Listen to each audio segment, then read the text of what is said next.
నమస్తే. Welcome to our channel. ప్రస్తుతం మనతో దత్త వ్యవస్థాపకురాలు, నారీసేన ఫౌండర్ లతా భొట్ల గారున్నారు. వారితో మాట్లాడదాం. నమస్తే మేడం. నమస్తే అమ్మా. మేడం, ప్రత్యేకించి మన పీఠంలో మీరు అనగాష్టమి వ్రతాలు చేయిస్తారు. అసలు అనగాష్టమి వ్రతం అంటేనే అద్భుతం.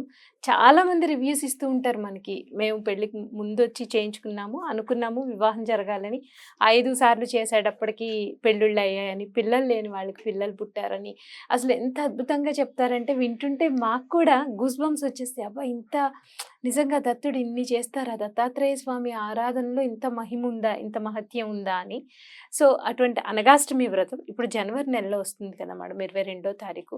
మన దత్తపీఠంలో ఎవరెవరు చేయించుకోవాలి? అసలు ఎందుకు చేయించుకోవాలి? అనగాష్టమి వ్రతం వల్ల ఎటువంటి ఉపయోగాలు ఉంటాయి? అంటే ఈ సమస్యలు ఉన్న వాళ్ళు చేయించుకోవడం వల్ల ఈ సమస్య నుంచి బయటకు వచ్చేస్తారు అనేదంటే ఎటువంటి సమస్యలు ఉన్న వాళ్ళు మన పీఠంలో అనగాష్టమి వ్రతం చేయించుకోవాలి మేడం? చాలా అద్భుతమైన వ్రతం అని చెప్పుకోవచ్చు హ్మ్. ఫనీ. అసలు అవును మేడం. ఎందుకు అనంటే, ఈ అనగాష్టమి వ్రతం ముఖ్యంగా అంటే భార్యాభర్తల అన్యోన్యత కోసము. ఇప్పుడు మనం చూస్తూ ఉంటాం చాలా మంది ఇళ్లల్లో పొద్దున్నుంచి సాయంత్రం వరకు భార్యాభర్తలకి పడదు. అవును. చాలా చిన్న విషయంలో కూడా ప్రేమానురాగాలు ఉండవు, గొడవలు మనస్పర్ధలు జరుగుతూ ప్రతి ఉంటాయి, చిన్న విషయంలో. మనస్పర్ధలు అవును. ఏదో ఏదో తెలియని గందరగోళం. అలాంటి గందరగోళం నుంచి తప్పించుకోవాలంటే హ్మ్. అనగాష్టమి వ్రతం. హ్మ్. అలాగే పెళ్లి కాని అమ్మాయిలు, హుహు. అబ్బాయిలు హ్మ్. ఎవరైనా ఈ వ్రతాన్ని హ్మ్. ఆచరించొచ్చు. పెళ్లి కాని అమ్మాయిలు, అబ్బాయిలు, పెళ్ళైన దంపతులు, హ్మ్. అలాగే సంతానం లేని దంపతులు హ్మ్. కూడా ఈ వ్రతాన్ని ఆచరించవచ్చు. అలాగే తీవ్రమైన ఆరోగ్య సమస్యలు అంటే చిక్కులు, చికాకులు అంటే సడెన్‌గా మాకు ప్రాబ్లమ్ వచ్చింది. సడెన్‌గా యాక్సిడెంట్ అయింది మా అవును. ఇంట్లో. హ్మ్. సడెన్‌గా బాగుండే వాళ్ళకి మా ఇంట్లో ఈ సమస్య వచ్చింది అనుకునే వాళ్ళు వాళ్ళ ప్రారబ్ధ కర్మలు తొలగించుకోవటం కోసం ఈ వ్రతాన్ని ఆచరించాలి. హ్మ్. ఇది ఎలాంటి అద్భుతమైన వ్రతం అంటే దైవ రహస్యమైన వ్రతం అంటారు. హుహు. అనగాష్టమి వ్రతం పూర్వము శ్రీరామచంద్రుడి చేత దశరథ మహారాజ్ చేయించింది అనగాష్టమి ఓహ్! వ్రతం. హ్మ్. కార్త్య వీరార్జునుడి చేత దత్తాత్రేయ హ్మ్. స్వామి చేయించింది అనగాష్టమి అనగాష్టమి వ్రతం. వ్రతం. హ్మ్. శ్రీకృష్ణుడు అర్జునుడి చేత చేయించింది కూడా అనగాష్టమి వ్రతం. హ్మ్. శ్రీపాద శ్రీవల్లభ స్వామి శంకర భట్కి చెప్పింది కూడా అనగాష్టమి వ్రతం. హ్మ్.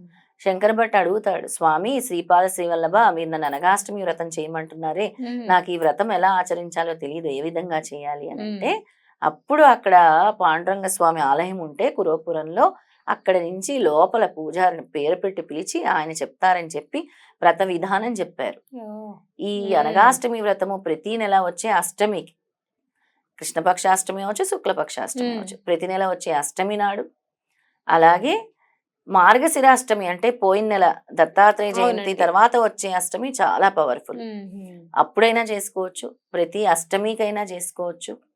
అలాగే ఇది ఒక సంకల్పాన్ని పెట్టుకొని, నాకు పెళ్ళవ్వాలి, హ్మ్. నాకు ఉద్యోగం రావాలి, భార్యాభర్తల మధ్య మాకు గొడవలు లేకుండా ఉండాలి అని ఒక మహత్ సంకల్పం పెట్టుకున్న వాళ్ళు ఈ వ్రతాన్ని ఆచరించాలి. ఓకే. హ్మ్. ఒక్కసారికి మీకు ఇది బాగైపోతుంది అని నేను చెప్పను. ఇట్స్ అవునండి. అ కరెక్ట్. ప్రాసెస్. మనం ఎన్ని పాపకర్మలు చేసుంటే ఫనీ హ్మ్. మనము వెంటనే ఒక్క దాంతో అయిపోతుందా? అవ్వదు గదండీ! అవ్వదు. నేనేం చెప్తానంటే ఇట్స్ అ ప్రాసెస్. ఇప్పుడు నేను చెప్పాను 5 సార్లు చేసుకోండమ్మా పెళ్లవుతదంటే, హ్మ్. వాళ్ళకి పోయిన నెల 7 తారీఖు పెళ్లయింది. అంతకు ముందు నెలలో ఇంకొక అబ్బాయికి అబ్బా! పెళ్లయింది. హ్మ్. ఇద్దరు అబ్బాయిలకి పెళ్లిళ్ళయ్యాయి. చక్కగా 5 వాళ్ళ సార్లు. పెళ్లి కాకముందొచ్చారు. ఇప్పుడు పెళ్లయిన తర్వాత దంపతులతో సహా వచ్చి చేసుకుంటున్నారు. మేము హ్మ్. మాత్రం ఈ వ్రతాన్ని వదలము, హ్మ్. ఆచరిస్తాము. మాకు చాలా బావుంది అనన్నారు. సామూహికంగా చేయిస్తాను నేను అనగాష్టమి వ్రతం. ఆహా! అందరూ సామూహికంగా. ఓకే. అందరిని హ్మ్. కూర్చోబెట్టి సామూహికంగా, హ్మ్. ముఖ్యంగా అష్టసిద్ధులు యొక్క అనుగ్రహం కావాలన్నా, హ్మ్. అనగా స్వామి, అనగా లక్ష్మి అనుగ్రహం కావాలి. అష్టసిద్ధులంటే వాళ్ళ పుత్రులే కదా! అవును. వాళ్ళ పుత్రులు అనుగ్రహం కావాలి మాకు. అనగా అంటే పాపము లేనిది. మా పాపాలు తొలగాలి హ్మ్. అంటే చేసుకోవాల్సింది అనగాష్టమి వ్రతం. హ్మ్. ఈ వ్రతాన్ని ఆచరించాలి. మన పీఠంలో మనం చేయిస్తాం. వాళ్ళు ఏమీ తీసుకురావాల్సిన పనుండదు. ఊరిక వాళ్ళు రిజిస్టర్ చేసుకొనొస్తే అన్ని పూజా ద్రవ్యాలన్నీ మనమే ఇస్తాం. అక్కడే వ్రతం చేస్తారు. అక్కడే మనం వాళ్ళకి మధ్యాహ్నం భోజనం కూడా ఓహ్! చేయిస్తాము. ఈ హ్మ్. అనగాష్టమి వ్రతంతో పాటు ముఖ్యంగా సువాసిని పూజ అనేది మన పీఠంలో చేస్తాం. ప్రతి హుహు. అనగాష్టమి వ్రతంతో పాటు సువాసిని పూజ అనేది ముఖ్యంగా మహాకాళి, మహాలక్ష్మి, మహాసరస్వతి హ్మ్. సువాసినీల పూజ శ్రీదేవి ఖడ్గమాలతో ఈ సువాసిని పూజ అనేది మన పీఠంలో జరిపిస్తూ ఉంటాం ప్రతి నెల కూడాను. ఓకే. అందుకే ఎవరైనా సరే ఒక సంకల్పం నెరవేరాలంటే 5 వారాలు గాని, 11 వారాలు గాని చేస్తే వాళ్ళకి తప్పకుండా రిజల్ట్ వస్తుంది. వాళ్ళ యొక్క కర్మ మీద ఆధారపడి ఉంటుంది. అన్ని వారాలు వాళ్ళు కంటిన్యూస్‌గా అంటే 5 వారాలు కదా 5 సార్లు అంటే అదే. ఎవ్రీ మంత్ ఎవరి మంత్ ఒక కాబట్టి 5 అవును. మంత్స్ గాని, 11 మంత్స్ గాని కంటిన్యూ చేసుకోవాలి. అదే ఒక సంకల్పం పెట్టుకుని వాళ్ళు ప్రతి నెల కనుక వచ్చి ప్రతి చేసుకుంటే నెల కనుక చక్కగా వచ్చి అవును. చేసుకుంటే చాలా చక్కగా వాళ్ళ సంకల్పం నెరవేరుతుంది. ఉమ్. చాలా వండర్‌ఫుల్ రిజల్ట్స్ స్వామి ఇస్తారు. ఇక్కడ ఉమ్. కావాల్సింది పరిపూర్ణమైన భక్తి, విశ్వాసం. ఉమ్. భక్తి, విశ్వాసం లేకుండా మీరేమీ చేయకండి. ఒకవేళ రాని వాళ్ళు అంటే దూరంగా ఉన్నారు రకరకాల కారణాలతో రాని వాళ్ళు పేరు గోత్రం చెప్పి రిజిస్టర్ చేసుకుంటే చేయిస్తారా వాళ్ళ పేరు, గోత్రం ఇచ్చేసి వాళ్ళ ఉమ్. సంకల్పం కూడా మనకు పంపిస్తే ఉమ్. వాళ్ళు రిజిస్టర్ చేసుకుంటే ఓకే. వాళ్ళ పేరు మీద తప్పకుండా మనం చేస్తారు. చేయిస్తాం. ఓకే.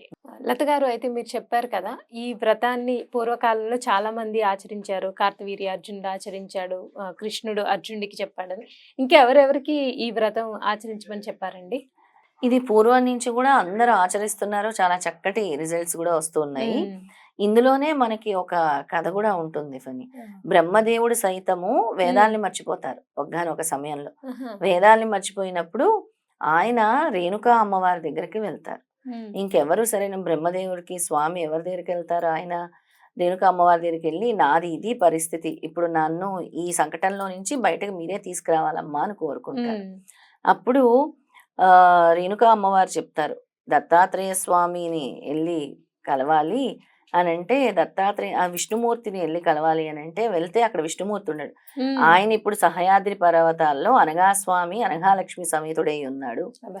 ఆయన ఉమ్. ఆరాధన చేస్తే మళ్ళీ ఆయన ఒక్కడే నిన్ను ఈ సంకటం నుంచి బయట వేయగలడని అమ్మవారు ఉమ్. చెప్తారు. ఉమ్. అమ్మవారు చెప్పగానే అప్పుడు స్మరణ మాత్రేన సంతుష్టుడు అని అంటాం కదా మనం ఉమ్. దత్తాత్రేయ అవును. స్వామి. అవును. ఉమ్. అప్పుడు అమ్మవారు ఏమంటారంటే అక్కడ వెళ్ళేసరికి విష్ణుమూర్తికి కనబడరు అనమాట. అంటే విష్ణుమూర్తి కనబడరు ఉమ్. బ్రహ్మదేవుడికి. ఉమ్. అక్కడ అమలక వృక్షం ఉంటుంది. ఆ అమలక వృక్షం తీసుకొని వస్తారు. అంటే ఉసిరి చెట్టు, ఉమ్. ఉసిరి చెట్టు కింద ఈ వ్రతాన్ని ఆచరించాలి. కృష్ణ అమలక వృక్షం అంటే నల్ల ఉసిరి చెట్టు కింద ఈ వ్రతాన్ని ఓ. ఆచరించాలి అని చెప్తారు. ఉమ్. ఆ వృక్షం తీసుకురాగానే అమ్మవారి దగ్గరికి అమ్మవారు అంటారు ఈ వృక్షము ఎక్కడైతే ఉంటుందో స్మరణ, ఉమ్. ఆయన్ని స్మరణ చేస్తే స్వామి ఇక్కడికే వస్తారు అని. ఉమ్. ఇద్దరు స్మరణ చేయగానే దత్తాత్రేయ స్వామి ఉమ్. అనఘాలక్ష్మి సమేతుడై వస్తారనమాట. ఓ. అనగా స్మరణ మాత్రుడు అని కూడా అంటారు కదా. స్మరణ మాత్రమే సంతుష్టుడు. సంతుష్టుడు. అలాగా అమ్మవారితో కూడానే వస్తే అప్పుడు బ్రహ్మదేవుడి సంకటం తెలియచేస్తే చూస్తుండగానే అప్పుడు స్వామి చెప్తారు రేణుకా దేవి ఎవరో కాదు రేణుక అమ్మ, ఉమ్. ఆవిడ స్వయంభు అని చెప్తారు. ఉమ్. ఆవిడ స్వయంభు అని చెప్తూ ఉండగానే అనఘాలక్ష్మి నుంచి ఆవిడ ముఖార విందంలో నుంచి వేదాలు వెళ్ళి అమ్మవారిని చేరుతూ ఉంటాయి అన్నమాట. ఓ. అప్పుడు మళ్ళీ బ్రహ్మదేవుడి స్ఫురణలోకి వేదాలన్నీ వస్తూ ఉంటాయి అన్నమాట. చూడండి అసలు ఎంత అద్భుతం. అలాంటి అద్భుతమైన వ్రతం ఈ అనఘాష్టమి వ్రతము. ఉమ్. అసలు ఏదైనా కూడా ఎవరైతే భక్తితో చేస్తారో వాళ్ళ జీవితాల్లో స్వామి సంకటాలని రాకుండా ఎటువంటి ఉపద్రవాల నుంచి కూడా కాపాడుతూ ఉంటారు ఈ అనఘాష్టమి వ్రతం. స్వామి ఏదో ఒకటి అంటే మనకి రకరకాల సమస్యలకు ఒక్కొక్క సమస్యకి ఒక్కొక్క పరిష్కారం చెప్తూ ఉంటారు స్వామి. అవునండి. అందులో అతి ముఖ్యమైనది ఈ అనఘాష్టమి వ్రతంగా భావిస్తాను నేను. ఉమ్. చాలా చాలా పవర్ఫుల్ వ్రతం అనఘాష్టమి వ్రతం. రైట్. నేను కూడా విన్నాను. సో ఇప్పుడు మీరు చెప్తుంటే ఇంకా అసలు చాలా అద్భుతంగా అనిపించింది. అలాగే నలుగురు కలిసి చేసుకోవటం సామూహికం అంటే చాలా ఇష్టం స్వామికి. సామూహికంగా చేసుకోవటం ఇష్టం. అలాగే సువాసిని పూజ ఇష్టం. నలుగురు కలిసి సామూహిక పారాయణాలు చేయటం ఇష్టము. సామూహిక వ్రతం చేసుకోవటం ఇష్టము. ఇలా సామూహికంగా సువాసిని పూజ చేయటం స్వామికి చాలా ఇష్టము. అలాగే తీసుకొచ్చిన ప్రసాదాలు కూడా అందరూ సామూహికంగా స్వీకరించడం కూడా స్వామికి చాలా ప్రీతి అనమాట. రైట్. నిజంగా మీరు చెప్పినట్టు ఆ సమస్య ఈ సమస్య అని కాదు, ఎటువంటి సమస్యలు ఉన్న వాళ్ళైనా సరే, వివాహం కాని వాళ్ళు కానీ, పెళ్ళై భార్యాభర్తల మధ్య మనస్పర్ధలు ఉన్న వాళ్ళు, లేదు పిల్లలు పుట్టక పాపం చాలా మంది ఇబ్బంది పడుతూ అవును. ఉంటారు, అలాంటి వాళ్ళు కానీ ఇన్ని నెలలు అని ఒక సంకల్పం పెట్టుకుని మీరు మీరు చెప్పారు ఇందాక ఏదో ఒకసారి చేసేస్తే కాదు, నిజంగా Yeah. కర్మలు తొలగాలంటే ఇలా చిటికి వేస్తే అయిపోదు. అయిపోయింది. ఆ ఫలితం రావాలంటే మనం కూడా దానిలో మనం ఏం చేస్తున్నాం అనేది చూసుకోవాలి కదా అండి. అవును. సో అలాగే ఇన్ని నెలలను పెట్టుకుని చక్కగా దత్తపీఠం వచ్చి వాళ్ళు అనుకున్న కోరికలు ఒక సంకల్పం పెట్టుకుని చేస్తే తప్పకుండా నెరవేరుతాయి. ఆ రివ్యూస్ కూడా మీరు చూపించారు నాకు ఇందాక, అవును. వీళ్ళందరూ ఇలా ఇలా ఫణి అని చెప్పి. సో నిజంగా చాలా అద్భుతం అండి. చాలా మంచి అంటే అందరికీ కూడా ఉపయోగపడేది అనగా దత్త వ్రతం. స్వామి కూడా స్వయంగా చెప్పారు హ్మ్. ఫని, ఎవరైతే నా పారాయణం చేసి మార్గశిర మాసంలో హ్మ్. ప్రత్యేకంగా నా చరిత్ర ఎవరైతే పారాయణం చేసి లేదా నా జయంతి తర్వాత వచ్చే అష్టమి ఎవరైతే హ్మ్. చేసుకుంటారో వాళ్ళ సమస్త కోరికలు నేను అబ్బా! నెరవేరుస్తానని. హ్మ్. అందుకే మనం పోయిన నెల అనగాష్టమి వ్రతం చాలా ఘనంగా చేసాం. హ్మ్. దాదాపు ఒక 60 మంది వరకు వచ్చారు ఓహ్! వ్రతం హ్మ్. చేశారు. హ్మ్. నిజంగా వివరాలన్నీ ఇవ్వడం జరుగుతుందండి. సో, అందరూ కూడా చక్కగా దీన్ని వినియోగించుకోవాలని కోరుకుంటూ ధన్యవాదాలండి. నమస్తే. జై గురుదత్త.